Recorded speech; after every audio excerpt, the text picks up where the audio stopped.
सवाल है कि बिना सवाल हुए, बिना कोई बहस हुए हंगामे के नाम पर संसद को 2 दिन के लिए स्थगित किया जाना कोई यूं ही है या फिर सोची समझे साजिश का हिस्सा? विपक्ष के सांसद हैं जो सवाल उठाते हैं, जो प्रधानमंत्री मोदी की सरकार को सवाल के जरिए जनता के संदेशों को पहुंचाते हैं, उनको हमारे प्रधानमंत्री ने हुड़दंगी कहा।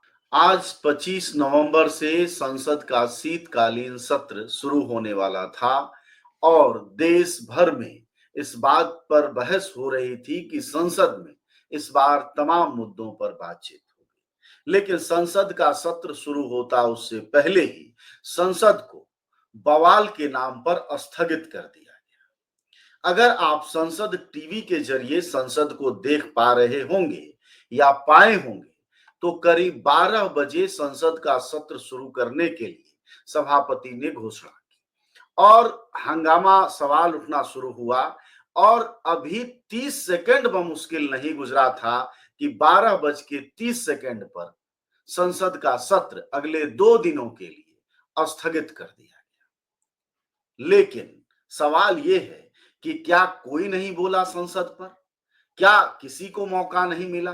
तो इसका जवाब ना में है। संसद के शीतकालीन सत्र को आज सिर्फ प्रधानमंत्री मोदी संबोधित कर पाए और उनके संबोधन के बाद संसद का सत्र हल्ला हंगामे के नाम पर अगले 2 दिन के लिए स्टॉप कर दिया गया, यानी एडजॉर्न कर दिया गया, स्थगित कर दिया गया। सवाल है कि बिना सवाल हुए, बिना कोई बहस हुए हंगामे के नाम पर संसद को 2 दिन के लिए स्थगित किया जाना कोई यूं ही है या फिर सोची समझे साजिश का हिस्सा है?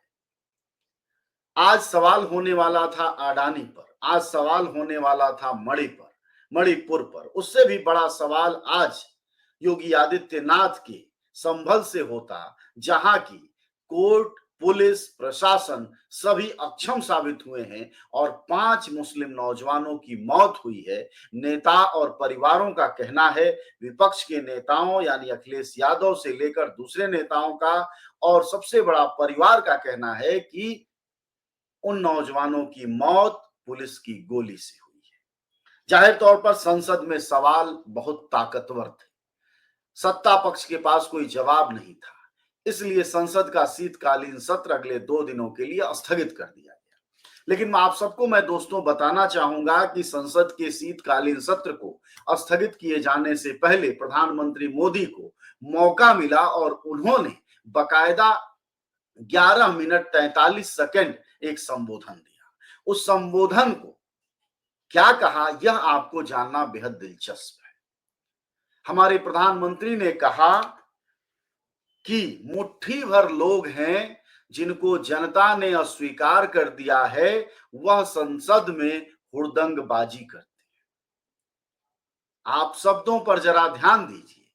जिस ताकत, जिस वक़्त, जिस राजनीतिक क्षमता से विपक्ष के नेता उनके सामने बैठते हैं, दूसरे पार्टियों के सांसद उनके सामने बैठते हैं, उसी वक़्त और उसी स्थिति में प्रधानमंत्री भी सामने बैठते हैं और अपने सवालों पर जवाब देते हैं।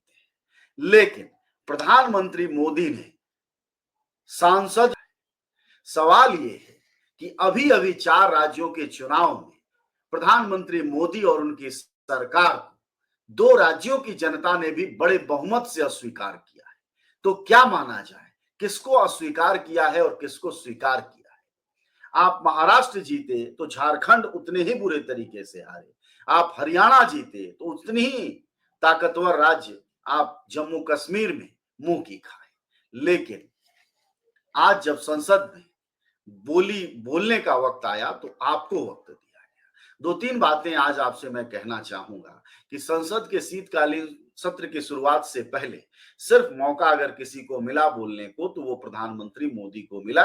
11 मिनट 43 सेकंड 11 मिनट 43 सेकंड की उस बातचीत में उन्होंने जो बातें कही वह लोकतंत्र की दुहाई देते हुए लगभग विपक्ष के सांसदों को चुप रहने और जैसे डांटा जाता है उस तरह की बदमाशी न करने का संदेश दिया। शब्द सुनिए, दबोच देते हैं नए सांसदों को, यह कहा। उन्होंने बिना नाम लिए कहा कि कुछ सांसद हुड़दंगबाजी करते हैं और वह नए सांसदों को दबोच लेते हैं, उनको बोलने का मौका नहीं देते हैं, हुड़दंगबाजी करते हैं, वह लोकतंत्र की भावना का ख्याल नहीं रखते हैं, दायित्व नहीं समझते हैं, उनको जनता ने रिजेक्ट कर दिया है, वह जनता जनार्दन की भावनाओं को नहीं समझते हैं, वह लोकतंत्र की भावनाओं का अनादर करते हैं और विश्व जो है भारत की तरफ नजर उठाए आशा भरी नजर से देख रहा है, बावजूद यह सब वह करते हैं। यह प्रधानमंत्री के 11 मिनट 43 सेकंड के उस संसद सत्र का के संबोधन का के मैंने शब्दों को सुनाया है जो संसद सत्र आज शुरू ही नहीं हुआ। यानी भारत के संसद में इतना लोकतंत्र बचा हुआ है कि सिर्फ प्रधानमंत्री अपनी बात कह सकते हैं, बाकी विपक्ष अपनी बात कहना चाहे तो उससे पहले संसद को स्थगित कर दिया जाता है। लोकतंत्र इतना अभी बचा हुआ है, आप चाहें तो तालियां बजा सकते हैं कि इतना बचा हुआ है। दूसरी बात मैंने कही कि वो कह रहे हैं कि जन भावनाओं का अनादर करते हैं। विपक्ष जन भावनाओं को लेकर संसद में आता है, वो बता रहा है कि जनता कराह रही है महंगाई से, वो बता रहा है कि 45 साल की सर्वाधिक बेरोजगारी से ये देश गुजर रहा है।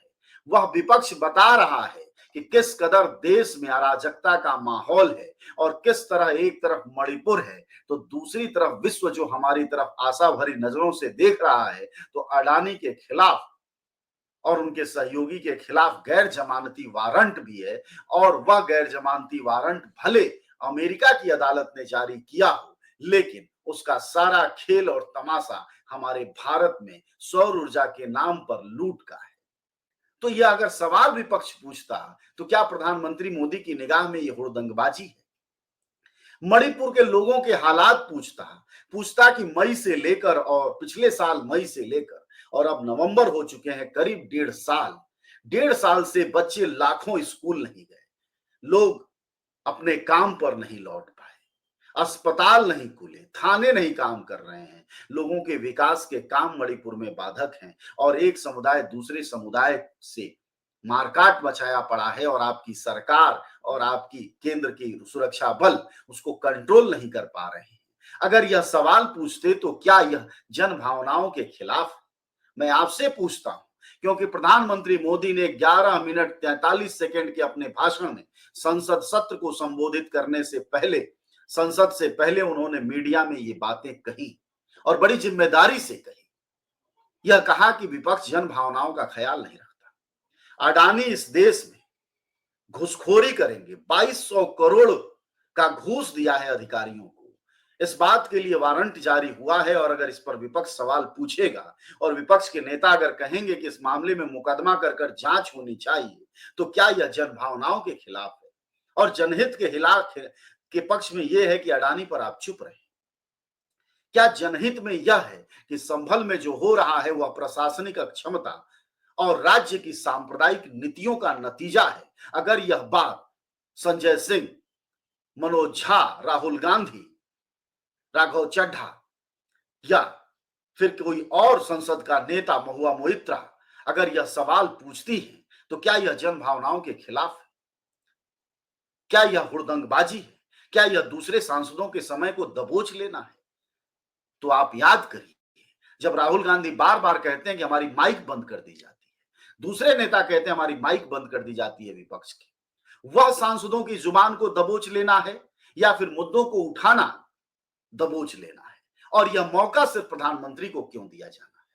इसलिए अब संसद की गरिमा पर भी धीरे धीरे सवाल और प्रश्न चिन्ह उठने लगे हैं कि अगर संसद का सत्र है तो सांसदों को बोलने का मौका होना चाहिए, विपक्ष को मौका होना चाहिए, विपक्ष के नेता को मौका होना चाहिए, लेकिन यहां सिर्फ प्रधानमंत्री ने संबोधित किया देश को और उसके बाद स्थगित कर दिया गया संसद का सत्र 2 दिन के लिए, सिर्फ इस नाम पर। अब जरा सोचिए, प्रधानमंत्री मोदी ने कहा जनता जनार्दन की भावनाओं का और अपना कर्तव्य नहीं समझते। क्या कर्तव्य यह नहीं होता है कि बेकारी के चरम स्थिति में देश गुजर रहा है, उस रोजगार को कायम किया जाए?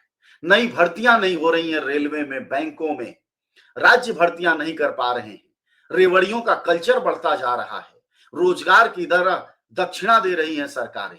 अगर इन पर सवाल उठा कोई नेता, कोई सांसद अगर संसद में सवाल उठाएगा तो क्या यह गैर जिम्मेदारी है? संभल में, उत्तर प्रदेश में जिन घरों में लाश गिरी है, उनकी मां की आंसुओं का जिक्र कर देना संसद में, क्या यह गैर जिम्मेदारी है? यह जन भावनाओं के खिलाफ है। गलत ढंग से अदालत फैसला देती है, बिना मुस्लिम पक्ष को सुने वह फैसला दे देती है, बिना जांच पड़ताल के, बिना पूरी तैयारी के गलत समय पर प्रशासन वहां पहुंच जाता है और सर्वे के नाम पर जिन हुड़दंगियों को ले जाता है वह जय श्री राम के नारे लगाते हैं। इस पर अगर सवाल संसद में पूछा जाए कि संविधान को किस तरह से पैरों तले रगड़ने के का काम वह सरकार कर रही है जो संविधान की शपथ खाकर सत्ता पर बैठी है, तो क्या यह सवाल गलत है? यही आज मैं आपसे जिक्र कर रहा हूं कि दोस्तों, इस देश में अगर लोकतंत्र की दुहाई देने के नाम पर सिर्फ इतना लोकतंत्र बचा हो कि सिर्फ प्रधानमंत्री अपनी बात कह पाए और उसके बाद पूरे संसद सत्र में विपक्ष का नेता एक जुबान न बोल पाए और उसको कोई जगह न दी जाए, तो क्या यही लोकतंत्र चाहते हैं प्रधानमंत्री मोदी? क्या इसी लोकतंत्र के लिए विश्व ने हमारी तरफ चेहरा किया हुआ है? क्या इसी से विकसित भारत बनेगा 2047 तक? क्या इसी से संप्रभुता और सबका साथ सबका विकास स्थापित होगा? अडानी पर चुप रह जाने से ही हम दुनिया में जाने जाएंगे और अपने लूट के खिलाफ सवाल पूछने से हम दुनिया में बदनाम कर दिए जाएंगे? यह सवाल आज बहुत जरूरी है आप सबसे, इसलिए आप सबके सामने मैंने रखा। आप इस पर सुनिए और गुनिए कि आखिरकार यह किस तरह के लोकतंत्र की तरफ प्रधानमंत्री इशारा कर रहे हैं, जहां उनके अलावा किसी और को बोलने का अधिकार नहीं है। और जब संसद के सत्र के उनके बराबर के ही सांसद, उनके बराबर के सांसद उस संसद भवन में सवाल पूछते हैं तो वो उसको हुड़दंगबाजी कहते हैं, वो उसको गैर जिम्मेदाराना कहते हैं। प्रधानमंत्री कहते हैं कि यह देश के जन भावनाओं के खिलाफ है। वो कहते हैं दुनिया हमारी तरफ देख रही है आशा भरी नजरों से, तो उसको निराशा करना है। क्या आप इस बात से सहमत हैं? हमें जरूर बताइए टिप्पणियों के जरिए, अपने कमेंट्स के जरिए। अगर वीडियो ठीक लगता है तो जनता की मीडिया जनज्वार को आगे बढ़ाइए, सब्सक्राइब करिए और जन जन तक इस बात को पहुंचाइए कि हमारे देश में सच्चा लोकतंत्र सिर्फ इसलिए नहीं बन सकता कि सिर्फ प्रधानमंत्री को बोलने का मौका मिले और बाकियों को चुप कराने का रास्ता निकाला जाए और दूसरे जब सवाल पूछें तो कहा जाए कि वह संसद में हुड़दंगबाजी करते हैं, यह कहा जाए कि उनको जनता ने इनकार कर दिया है, यह कहा जाए कि उनको जनता पूछ नहीं रही है, यह कहा जाए कि वह दूसरों के की जुबान दबोच लेते हैं। तो यह सवाल आपके ही लिए है, क्योंकि लोकतंत्र भी आप ही के लिए है, यह संसद भी आप ही के लिए है और विपक्ष के जिन नेताओं को हुड़दंगी कह रहे हैं प्रधानमंत्री मोदी, वह भी आप ही का सवाल लेकर आते हैं कि आपके बच्चों को नौकरियां क्यों नहीं दी जा रही हैं, आपके बच्चे सबसे ज्यादा आत्महत्या भारत में क्यों कर रहे हैं युवा। वो यह भी सवाल लेकर आते हैं कि किसान किसानी क्यों छोड़ रहा है और क्यों इस देश में अमीरी और गरीबी का फर्क बढ़ता जा रहा है, क्यों एक तरफ अंबानी और अडानी जैसे लोग पैदा हो रहे हैं और देश की बहुतायत आबादी गरीबी की तरफ बढ़ रही है, देश का एक बड़ा मध्य वर्ग, निम्न मध्य वर्ग गरीबी की तरफ बढ़ रहा है। यह सारे सवाल अगर लेकर जनता के नेता संसद में पहुंच रहे हैं, वह रेल के निजीकरण पर सवाल पूछ रहे हैं, वह हवाई जहाज के निजीकरण पर सवाल पूछ रहे हैं, वह गैर व्यापारिक तरीके से, खराब तरीके से, गैर मानदंडों से किए गए आर्थिक समझौतों पर अगर सवाल पूछ रहे हैं, दुनिया भर में किए जाने वाले समझौतों पर सवाल पूछ रहे हैं, तो यह हुड़दंगबाजी नहीं है, यह जनता का सवाल है। और इस बात को प्रधानमंत्री मोदी को बहुत साफ साफ समझ लेना चाहिए, क्योंकि ये वही लोकतंत्र है जिसकी बदौलत वह चाय बेचने से शुरू होकर और आज सत्ता पर बैठे हैं और वहां से बोलने की यह हिम्मत कर पा रहे हैं, हिमाकत कर पा रहे हैं, उनको यह अधिकार मिला हुआ है तो सिर्फ इस लोकतंत्र की बदौलत। अन्यथा चाय बेचने वाला प्रधानमंत्री बनता है, यह दुनिया के किसी और देश में आप किस्सा नहीं सुन सकते हैं। इसलिए दोस्तों, हमेशा याद रखिए कि लोकतंत्र की मजबूती के हर आवाज को अपनी आवाज बनाइए और कम से कम प्रधानमंत्री की यह जो भाषा है और जो बात है वो कहीं से लोकतांत्रिक नहीं है। अगर संसद में सवाल पूछने वाले नेता हुड़दंगबाजी करते हैं तो इसको वापस लेना चाहिए। इस पर प्रधानमंत्री मोदी को सफाई देनी चाहिए और यह बताना चाहिए कि आखिर वह हुड़दंग उनके हिसाब से क्या है, और 10 हुड़दंग के जवाब देने चाहिए। उनको बताना चाहिए ये हुड़दंगबाजी है। शुक्रिया आप सबका सुनने के लिए, धन्यवाद। हमारी कोशिश है कि हम एक ऐसे देश में रहें जहां लोकतंत्र न सिर्फ सक्षम हो बल्कि नागरिक भी सक्षम और सजग बने, और उसी की कोशिश के तौर पर यह विश्लेषण था। आपको कैसा लगा हमें जरूर बताएं।